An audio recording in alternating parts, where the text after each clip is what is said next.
Ils sont DJ, coach en développement personnel. Donnez de vous-même.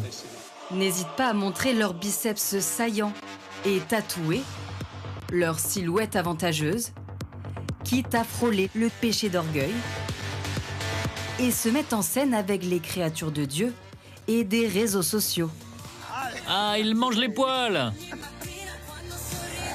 Dans les Pouilles, nous avons rencontré l'un des influenceurs religieux les plus suivis au monde, en plein tournage dans son église. Si tu te sens coincé dans une relation qui ne te rend pas libre, ça veut dire que c'est une relation toxique. Cette vidéo a été vue par 400 000 personnes. Avec son sourire ravageur et ses conseils sur l'amour, Don Cosimo a séduit les jeunes générations.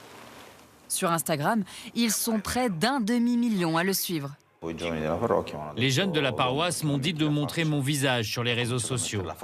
Alors, j'ai commencé à faire des petites vidéos et j'ai vu l'impact que ça avait sur des personnes qui avaient besoin d'aide et de conseils. Toujours soucieux de son apparence, le prêtre influenceur fait salle comble à la messe. Les jeunes ont même retrouvé les bancs de son église. Il y a 3 ans, seules 5-6 personnes venaient à la messe. Je le connaissais des réseaux sociaux et quand je l'ai vu ici, je me suis dit « Ah, c'est Don Cosimo !» Et je viens à la messe jusqu'ici spécialement pour lui. Ça ne me dérange pas qu'un prêtre soit sur Instagram. Bien au contraire. Grâce à ça, les jeunes reviennent à l'église. Comme Don Cosimo, les influenceurs religieux sont devenus la touche séduction du Vatican. Ils ont même la bénédiction totale du pape Léon XIV, qui les surnomme les missionnaires digitaux. L'Église catholique peut aussi compter sur certains ambassadeurs de charme, des prêtres et des séminaristes qu'on imaginerait davantage défiler pour de grands couturiers qu'en soutane. On les retrouve notamment dans ce calendrier, façon Dieu du stade, vendu 8 € dans de nombreuses boutiques de souvenirs à Rome. J'en vends jusqu'à 50 exemplaires certaines semaines. Les gens sont surpris de voir un tel calendrier, donc ils l'achètent. C'est curieux, non, de voir ces prêtres qui prennent la pause comme ça.